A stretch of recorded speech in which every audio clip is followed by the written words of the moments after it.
Hello students, कैसे हैं आप लोग? आई होप यार वही हमारी रोज की कहानी रहती है, बहुत अच्छे होंगे आप लोग भी। And I am too good also. And last हमने देखिए डिस्कस किया था Kepler's third law of planetary motion को, लेकिन मैंने वहां पर आपको बोला था कि that we will prove it by two of the methods. हम इसे दो तरीकों से प्रूव करेंगे। एक मेथड हम उसको डिस्कस कर चुके हैं जहां पर हमने सेंट्रल ऑर्बिट और differential equation of central orbit और कोनिक सेक्शंस की इक्वेशंस का यूज किया था स्टेटमेंट को प्रूव करने के लिए। अच्छा देखिए, एक बार मैं दोबारा स्टेटमेंट बोल रहा हूं। स्टेटमेंट हमसे कहता क्या है? The square of the revolution time of a planet, क्योंकि सन के अराउंड जितने भी हमारे प्लैनेट रिवॉल्व कर रहे थे, किस ऑर्बिट में रिवॉल्व कर रहे थे? इलिप्टिकल ऑर्बिट में रिवॉल्व कर रहे थे। तो उसका एक चक्कर कंप्लीट करने में लिए गए समय को हम बोल रहे थे क्या? Revolution time. तो उसके रिवॉल्यूशन टाइम का square is directly proportional to the cube of semi major axis of the elliptical orbit in which the planet is revolving about the sun. कहने का अर्थ है कि कोई भी प्लैनेट जो सन के अबाउट इलिप्टिकल ऑर्बिट में रिवॉल्यूशन कर रहा है, उसके टाइम पीरियड का जो स्क्वायर होता है, जिस इलिप्टिकल ऑर्बिट में प्लैनेट रिवॉल्यूशन कर रहा है, उस ऑर्बिट की सेमी मेजर एक्सिस के क्यूब के प्रोपोर्शनल होता है।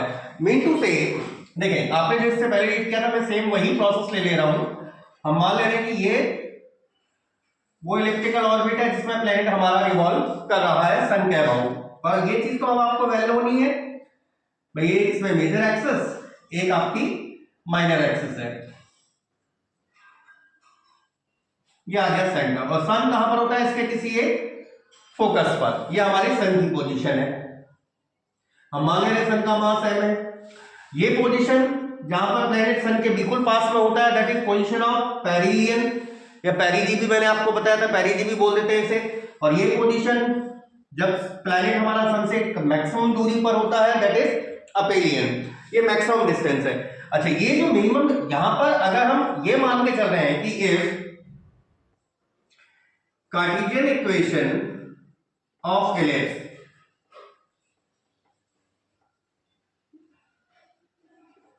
elliptical orbit is, अगर हम कह रहे हैं x square upon a square plus y square upon b square equals to 1 है, तो आपको पता था कि ये आपकी कौन सी एक्सिस होती है? That is semi major axis. यहां से लेके यहां तक की डिस्टेंस ये मेजर एक्सिस है। ये तो फोकस पॉइंट है, दो फोकस होते हैं आपके पास, एस और एस डैश। इस फोकस के कोऑर्डिनेट क्या थे? यहां से यहां तक के कोऑर्डिनेट ए कॉमा 0, जहां पर ई क्या थी? इस इलिप्स की इसेंट्रिसिटी, मतलब ये कितना इसेंट्रिक है या कितना नॉन इसेंट्रिक है। और इसके कोऑर्डिनेट थे माइनस ए कॉमा 0। यहां पर ये माइनस साइन लेने का केवल पर्पस क्या है? क्योंकि यहां पर हम क्या मान के चल रहे हैं? ऑरिजिन मान के चल रहे हैं, ठीक है ना। तो जब आपका प्लैनेट इसके बिल्कुल नजदीक था, मतलब पेरिलियन की पोजीशन पर था, तो ये डिस्टेंस क्या थी आपके पास? आर मिनिमम डिस्टेंस थी। और इसी आर मिनिमम को अगर मैं r1 कह रहा हूं, तो ये r1 की वैल्यू देखो कितनी होगी? यहां से लेके यहां तक की डिस्टेंस, यहां से लेके यहां तक की डिस्टेंस है a, यहां से लेके यहां तक की डिस्टेंस है a। तो यहां पर पेरिलियन की सन से दूरी क्या होगी? r1 की वैल्यू क्या जाएगी? a 1 minus e। ऐसे ही अगर हम अपेलियन की दूरी की बात करें, दैट इज r मैक्सिमम, और इसको मैं नाम दे रहा हूं r2। तो r2 आपका क्या आ जाएगा? r2 की वैल्यू यहां से लेके यहां तक की डिस्टेंस a, और ये a, तो a plus a e, that will become a 1 plus e। Is that clear? Then तो और यहां पर b आपकी क्या है? That is the minor axis. ये b हमारी माइनस, सेम यहां से लेके यहां तक की, मतलब से सेंटर पॉइंट c से लेके यहां तक की डिस्टेंस b ही होती है। अब ज्यादा खिचड़ी ना बन जाए, इसलिए मैंने केवल एक पॉइंट को रिप्रेजेंट कर दिया। तो यहां पर b और a में रिलेशन क्या था हमारा? If E is eccentricity of ellipse, then हमारा जो माइनर एक्सिस होती है b स्क्वायर, इसको आप लिखते हैं a square 1 minus e square, provided e की वैल्यू हमेशा 0 से 1 और 1 से छोटी थी, जिसको हम वेरीफाई कर भी चुके हैं। किसमें? अपने फर्स्ट लॉ में, लॉ ऑफ ऑर्बिट में हम इस चीज को वेरीफाई कर चुके हैं कि जिस ऑर्बिट में प्लैनेट सन के अबाउट रिवॉल्यूशन कर रहा है, उस ऑर्बिट की जो इसेंट्रिसिटी है दैट इज लेस देन 1। इसीलिए a square 1 minus e square, और अगर e की वैल्यू 1 से ज्यादा होती है ना, that is known as hyperbola. और ई टेंस टू अगर 0 हो गया तो यही इलिप्स आपका एक सर्कल में कन्वर्ट हो जाएगा। क्यों? तो ये देखो, ई को अगर 0 करो तो बी स्क्वायर बराबर ए स्क्वायर, ये दोनों बराबर हो जाएंगे तो then it will become a equation of circle. तो ये हमारे लिए क्या बन जाएगी? सर्कल की इक्वेशन बन जाएगी। तो यहां पर देखो, अभी तक हमने केवल किस चीज को एक्सप्लेन किया कि जब हमारा प्लैनेट सन के बिल्कुल नियरेस्ट पॉइंट पर है, that means sun is planet is at the position of perihelion, तो r1 जो है, जो मिनिमम डिस्टेंस है, that is a 1 - e, r2 जो है मिनिमम डिस्टेंस, और sorry r2 that is the maximum distance of the planet from the sun, जो sun की प्लैनेट की से मैक्सिमम दूरी है वो क्या है? r2 that is a 1 + e। अच्छा, अगर हम ये मान लें भाई, क्योंकि प्लैनेट तो इसके अबाउट इस तरह से रिवॉल्यूशन कर रहा है और हर पॉइंट पे इसकी वेलोसिटी क्या है? चेंज होती है, जो हमने किसमें प्रूव किया था? लॉ ऑफ इक्वल एरिया, मतलब सेकंड लॉ में। आपने क्या वेरीफाई किया था वहां पर? हमने ये भी वेरीफाई किया था कि पेरिहेलियन पर इसकी वेलोसिटी मैक्सिमम होती है, मतलब जब सन के पास प्लैनेट सबसे नजदीक होता है तो वेलोसिटी उसकी मैक्सिमम होती है, मतलब v1 आपका काफी बड़ा है। यहां पर वेलोसिटी मैं मान ले रहा हूं v1 है, और यहां पर हम एंटी क्लॉकवाइज रोटेशन कंसीडर कर लें, और यहां पर वेलोसिटी v2 है। Is that clear? तो इफ यहां पर लिख ले रहे हैं कि if v1 and v2 are the velocity of planet at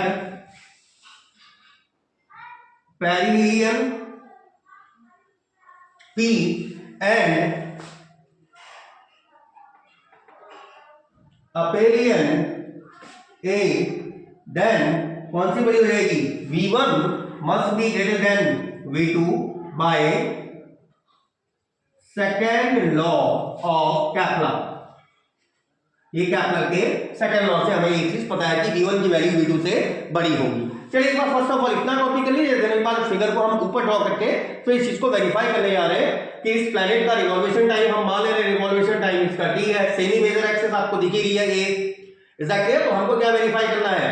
that is, आप यहां पर चाहे लिख लीजिएगा, हमको वेरीफाई करना है t square is proportional to a cube. और एक मेथड तो हम पहले से ही डिस्कस कर चुके हैं, अब ये थोड़ा सा इंटरमीडिएट लेवल का है क्योंकि हम इसमें कार्टेशियन फॉर्म लेके चलते हैं, तो अगर इससे भी अगर आप चाहें तो इस तरीके से भी आप इसे वेरीफाई कर सकते हैं। तो first of all copy that one,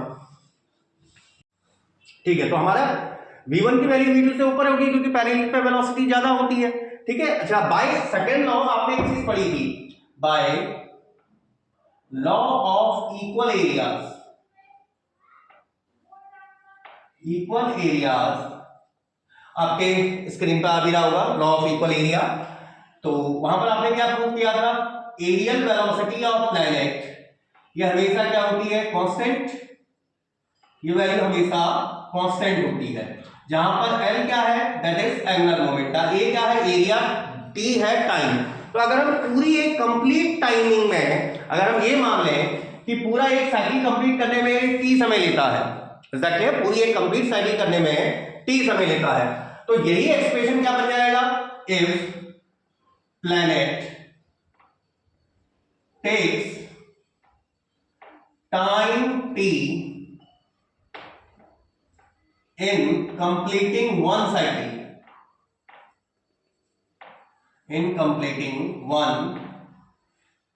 cycle, then बताइए एक कंप्लीट साइकिल में कितना एरिया ट्रेस कर दिया? तो area traced by the planet क्या किसके बराबर होगा? That is area of ellipse. और एरिया ऑफ इलिप्स मैंने एक बार पहले ही बताया था, सर्कल के केस में क्या होता है। चलिए मैं एक बार यहां पर दोबारा समझा दे रहा हूं अगर किसी को नहीं याद आ रहा है। जैसे सर्कल के केस में तो आपका क्या होता है, ये सेंटर, ये दूरी भी r होती है, ये दूरी भी r होती है, ये केवल याद करने का तरीका है। तो सर्कल का एरिया क्या होता है? पाई r स्क्वायर। इसको आप ऐसा लिख सकते हैं ना, पाई r डॉट r, पाई एक बार ये वाली डिस्टेंस, एक बार ये वाली डिस्टेंस। अब यही चीज इलिप्स बन गई है।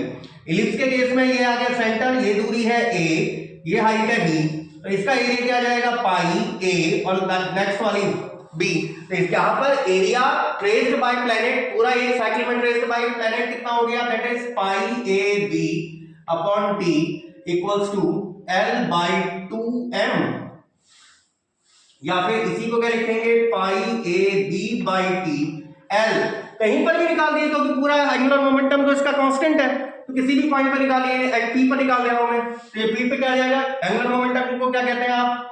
एज एंगुलर मोमेंटम होता है r vector cross P vector, L vector मतलब R और P के बीच बना एंगल। भाई यहाँ पर R की वैल्यू कितनी है, यहाँ पर R डिस्टेंस है R1 और इनके बीच एंगल कितने का दिख रहा है, इट इज 90। तो क्या जाएगा R P sin 90 n cap, या फिर L की वैल्यू क्या आ जाएगी, R P sin 90 that is R P। R here R के स्थान पर है R1 और P के स्थान पर क्या आ जाएगा M V1, मतलब L को आप क्या लिखेंगे R1 M V1।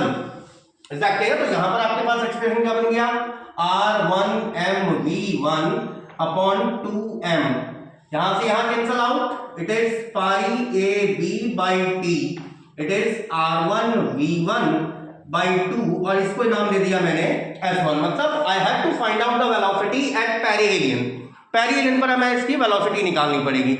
अच्छा अभी देखो आपके स्क्रीन पर यही चीज आ रही होगी। अभी जब हमने लॉ ऑफ इक्वल एरिया किया था तो हमने एक फाइंड आउट कंडीशन की थी, मैंने जो आपको अभी स्टार्टिंग में भी बोला कि जब प्लेनेट पेरिहेलियन से गुजरता है तो उसकी स्पीड ज्यादा होती है, जब अपेरियन पर आता है तो उसकी स्पीड कम हो जाती है। Is that clear? तो हमने वहां पर एक एक्सप्रेशन फाइंड आउट किया था बाय केप्लर्स सेकेंड लॉ। हमने एक एक्सप्रेशन फाइंड आउट किया था V1R1 बराबर V2R2 या फिर VR इक्वल्स टू कांस्टेंट। याद आया? ये देखो आपके सामने स्क्रीन पर दिख रहा होगा VR इक्वल्स टू कांस्टेंट। तो अगर एक बार आप इसको अगर सही से समझना चाह रहे हैं तो उस वाले को एक बार टॉपिक को पढ़ के आइएगा। तो V1 A1 की R1 कितनी है, that is A 1 minus E। V2 R2 है A 1 प्लस E। A से A टर्म कैंसल आउट, तो आपके पास ये कंडीशन है V1 1 माइनस E बराबर है V2 1 प्लस E और इसको नाम दे रहे हैं S2। मतलब V1 या V2 के टर्म में आप चाहे तो देखो ये जो L है ना एंगुलर मोमेंटम, ये मैंने पेरिहेलियन पर निकाला, ठीक है ना, एट P पर निकाला इसे, एट P पर। लेकिन आप इसे A पर भी निकाल सकते हैं। क्यों? क्योंकि एंगुलर मोमेंटम तो मेरा कांस्टेंट है, मैं यहां निकाल दूं, यहां निकाल दूं, यहां निकाल दूं, यहां निकाल दूं, किसी भी पॉइंट पे मैं निकाल सकता हूं, क्योंकि during the rotation of the planet no external torque is working. कोई एक्सटर्नल टॉर्क तो काम कर नहीं रहा, तो एंगुलर मोमेंटम उसका कांस्टेंट रहेगा। एंगुलर मोमेंटम कांस्टेंट है तो किसी भी पॉइंट पर आप उसको कैलकुलेट कर सकते हैं, there is no problem at all. तो यहां पर हमने एक पर्टिकुलर पॉइंट P पे निकाल दिया, हम चाहे तो A पे भी निकाल सकते हैं, मतलब A पर निकालते तो वो V2 के टर्म में आ जाता। क्लियर? अब आपको V1 और V2 के बीच एक रिलेशन चाहिए ताकि हम S1 में पुट अप करके टाइम पीरियड को क्या कर सकें, कैलकुलेट कर सकें। तो फर्स्ट ऑफ ऑल इतना कॉपी कर लीजिए और ये किनारे पे कॉपी कर दीजिएगा सेंस करके ये वाला पोजीशन। तो first of all copy it, then after we are moving in upward direction. देखिए हमारा जो प्लेनेट है वो स्पेस में मूव कर रहा है जहां उसकी कोई एनर्जी का लॉस नहीं है, ठीक है ना, क्योंकि वहां पर कोई एक्सटर्नल फोर्स तो इस तरह से काम कर नहीं रही, केवल ग्रेविटेशनल फोर्स काम कर रहा है क्योंकि खुद एक सेंट्रल फोर्स है। तो with no loss of energy अगर वो लॉस कर रहा है, वो मूव कर रहा है, तो उसका इसका मतलब प्लेनेट की जो टोटल एनर्जी है वो हमेशा क्या रहेगी, कंजर्व। इसका मतलब मैं पेरिहेलियन पर अगर एनर्जी निकालूं टोटल एनर्जी, तो भी जितनी पेरिहेलियन पर होनी चाहिए उतनी ही अपेरियन पर होनी चाहिए। एग्जैक्टली। और ये चीज हम पहले भी मैं बोल चुका हूं एक बार, ठीक है। और इस चीज को एक बार अगर सेकंड वाले वेरिफिकेशन को सही समझना है तो आपको एक बार इक्वल एरिया वाला जरूर पढ़ के आइएगा, और जो आपके स्क्रीन पर आ रहा है। तो भाई टोटल एनर्जी रिमेन कंजर्व, इसका मतलब आप क्या कहेंगे कि टोटल एनर्जी एट P बराबर होनी चाहिए total energy at A। P मतलब है पेरिहेलियन, A मतलब है अपेरियन। तो पेरिहेलियन पर टोटल एनर्जी, भाई टोटल एनर्जी हमें पता है क्या होती है, काइनेटिक एनर्जी। काइनेटिक एनर्जी बोलिए पेरिहेलियन पर, that is half of m v1 square minus potential energy, that is gmm upon r। r means है R1 बराबर होंगे half of m v2 square minus gmm upon r2। ऐसा clear? तो अब since आपने किसी एक टर्म में फाइंड आउट करना है, अभी आपने फाइंड आउट किया था v1 r1 क्या था, a1 minus c, a1 minus c, v1 r1 बराबर v2 r2 की वैल्यू है a1 प्लस e, a से तो कैंसिल हो गया था 1 प्लस e। तो यहां से आप v2 को रिप्लेस करके, v2 को रिप्लेस किया जा सकता है ना आसानी से, मतलब यहां से आप v2 को क्या लिख सकते हैं, v1 1 minus e over 1 plus e, तो किसी एक टर्म में इसको फाइंड आउट कर लीजिए भाई। हम चाहे तो वेलोसिटी दोनों पॉइंट में निकाल सकते हैं, लेकिन हम अभी हमारा टारगेट हमने v1 ले रखा है, तो v1 में निकालना चाह रहे हैं, तो half of m v1 square minus g m upon r1 की वैल्यू है a 1 minus b, it is half of m v2 square, इसको क्या लिखेंगे v1 स्क्वायर 1 माइनस ई का whole square upon 1 plus e का whole square minus G M M, जहां m तो छोटा वाला एम तो प्लेनेट का मास और कैपिटल एम हमारे सन का मास है, ये ध्यान रखिएगा। R2 that is a 1 plus e, तो सेम फंक्शन को एक साथ ले आइए, ये वाले टर्म को मैं यहां ले आ रहा हूं और दोनों में कुछ कॉमन दिख रहा है, half of m v1 square is entirely common and what is left 1 minus e का होल स्क्वायर 1 प्लस ई का whole square and it should be, ये इसको इधर ले आइए, G M upon a and what is left 1 minus e minus 1 upon 1 plus e.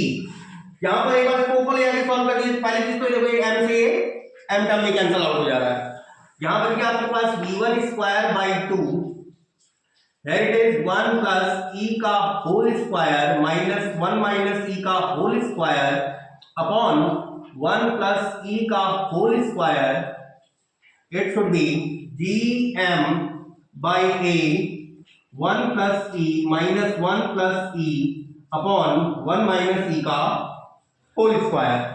तो first of all copy that one, उसके बाद हमारा पूरा v1 के टर्म में आ जाएगा, वही v1 की वैल्यू निकाल के हमें कहां रख देनी है, s1 में प्लेस कर देनी है। तो एक बार इसको इतना कॉपी कर लीजिए फर्स्ट ऑफ ऑल। तो हमने यहां पर तक फाइंड आउट कर लिया था, इसमें देखिए यहां पर 1 से तो ये 1 आपका कैंसिल आउट हो जा रहा है, तो ऊपर यहां पर देखो क्या बन रहा है, a प्लस बी का square minus a minus b का स्क्वायर क्या हो जाता है 4ab, तो ये एक्सप्रेशन आपका क्या है, 1/2 ऑफ v1 स्क्वायर 4ab मतलब 4e अपॉन 1 प्लस e का whole square, it is gm by a into 2e upon 1 minus e का स्क्वायर। इस 2e से ये 2 टर्म कैंसल आउट, इस 2 से ये 2 कैंसल आउट, तो v1 का स्क्वायर यह आ गया gm by a 1 plus e का होल स्क्वायर अपॉन इसको 1 माइनस ई स्क्वायर को 1 minus e and 1 plus e लिखा जा सकता है, इस टर्म से ये term cancel out, v1 square it is gm by a 1 plus e upon 1 minus e, इसका मतलब v1 इसको आप क्या लिखेंगे under root gm by a 1 plus e upon 1 minus e, और इसको मैं नाम दे रहा हूं अल्फा 1, जो कहां पर प्लैनेट की वेलोसिटी है, eight पेरिहेलियम, which is velocity of planet, which is velocity या फिर स्पीड कुछ भी कह सकते हैं आप से, ऑफ प्लैनेट एट पेरिहेलियम या पेरिहेलियम पर। सिमिलरली भाई अगर हम इसी तरह से अगर वहां पर मैंने देखो किस चीज को रिप्लेस किया था, वहां पर जब टोटल एनर्जी का एक्सप्रेशन फाइंड आउट किया था तो मैंने v2 को v1 के टर्म में रिप्लेस किया था। अगर मैं v1 को v2 के टर्म में रिप्लेस करूं तो हमें वी कैन फाइंड, तो हमें यही value v2 the speed at aphelion, the speed at aphelion, ये v2 की जो वैल्यू आ जाएगी ना, ये सेम बिल्कुल ऐसा ही एक्सप्रेशन आ जाता है gm बाई a, बस ये दोनों वैल्यू इंटरचेंज कर जाती है, मतलब 1 minus e upon 1 plus e। वैसे तो मुझे यहाँ पर इसकी आवश्यकता नहीं थी, लेकिन मैंने आपको बता दिया कि अगर हम जैसे मैंने वहां v2 को v1 से v2 को किससे रिप्लेस कर दिया था v1 से, अगर v1 को रिप्लेस करूंगा v2 से तो हमें अपेरियन पर स्पीड मिल जाती है। तो putting the value of v1, putting the value of v1 in s1, और s1 क्या आपको याद है, that is pi a b by t equals to r1 v1 and by 2, क्योंकि 2m का m से m तो हमारा कैंसिल हो गया था, तो ये वैल्यू क्या आ जाएगी it is pi a, this implies that pi a b by t equals to r1 है a 1 minus e, v1 अभी आपने फाइंड आउट करी, it is under root gm by a 1 plus e upon 1 minus e और upon में 2। तो एक बार यहां तक इसको कॉपी कर लीजिए, then after we are moving from up direction. तो हमने फाइनल एक्सप्रेशन ये प्राप्त किया था, तो इसकी एक बार क्या कर लें, स्क्वायरिंग कर लेते हैं। अच्छा, स्क्वायरिंग करने से पहले देखिए ये ए टर्म इस ए टर्म से कैंसिल हो रहा है, उसके बाद देन आफ्टर इसकी कर देना है स्क्वायरिंग।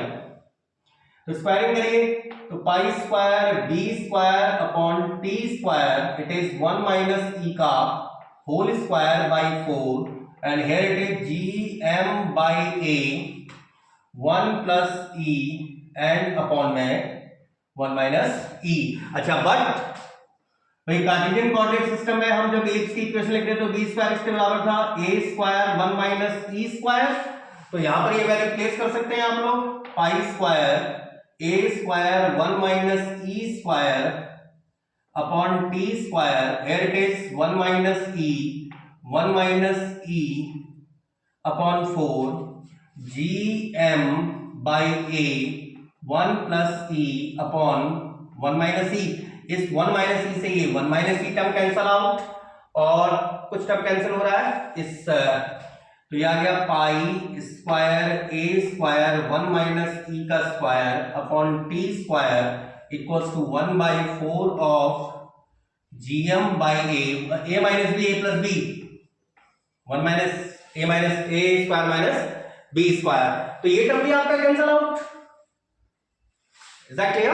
तो टी स्क्वायर को इधर भेज दो, बाकी सब इधर भेज दो, तो ये कितना आएगा 4 pi square a cube 4 pi square a cube और 4 पाई स्क्वायर ए क्यूब और यहां पर चला गया टी स्क्वायर और यहां आ गया G M 4 pi square a cube और जीएम आ गया नीचे और टी स्क्वायर, या फिर this implies that T square, देखो 4 constant, pi square constant, G gravitational constant, M mass constant, तो टी स्क्वायर इक्वल्स टू क्या है सी ए क्यूब, वेयर सी आपका एक पूरी तरह से कांस्टेंट है, that is 4 pi square by GM, या फिर इसी को आप क्या लिख सकते हैं t square is proportional to a cube. मतलब जो प्लैनेट आपका सन के अबाउट इलिप्टिकल ऑर्बिट में रिवॉल्वेशन कर रहा है उसके रिवॉल्वेशन टाइम का स्क्वायर जिस इलिप्टिकल ऑर्बिट में वो रिवॉल्वेशन कर रहा है उसके क्यूब के, उसके सेमी मेजर एक्सिस के क्यूब के प्रोपोर्शनल होता है। तो ये आपका सेकंड मेथड है, बट ये अपना सेंटर लेवल पे है, यहाँ पर हम किसी भी सेंट्रल ऑर्बिट या फिर जो है कोनिक सेक्शन का यूज नहीं करते, हम डायरेक्टली इस चीज को फाइंड आउट करते हैं, ठीक है ना। तो मर्जी आपकी, वैसे तो देखो पेपर में भाई थोड़ा सा ग्रेजुएट लेवल में चल रहे हैं तो आप मैं तो ये प्रायोरिटी ये दूंगा कि आप फर्स्ट मेथड से करें, लेकिन ऐसा कुछ नहीं है कि आप सेकंड मेथड का यूज नहीं कर सकते, ठीक है ना। तो आप बिल्कुल इसका यूज कर सकते हैं और यहाँ से भी आप इसको वेरीफाई कर सकते हैं कि रिवॉल्यूशन टाइम का स्क्वायर सेमी मेजर एक्सिस के क्यूब के प्रोपोर्शनल होता है। आई होप सो आप लोगों के सही से समझ में आया होगा। दोनों ही मेथड अच्छे हैं, both of the methods are good, दोनों ही अच्छे मेथड है। बस ये कि वहां पर आप सेंट्रल ऑर्बिट और इन चीजों के बारे में स्टडी करें क्योंकि थोड़ा सा आप ग्रेजुएट लेवल पे चले गए हैं, ठीक है ना। तो उस लेवल के हिसाब से मैं बात कर रहा हूँ, बाकी दोनों सही है। तो अगर आपको वीडियो समझ में आई, अच्छी लगे तो शेयर करिए, लाइक करिए, सब्सक्राइब करिए, and if there be any problem in any point then आप मुझसे जरूर उस बारे में पूछ सकते हैं। टिल देन भाई लाइफ को भी एंजॉय करिए, पढ़िए, और कुछ नहीं आता है तो भाई मुझसे कमेंट सेक्शन के थ्रू पूछिए। Till then enjoy your life, enjoy every moment of your life. Okay, goodbye dears.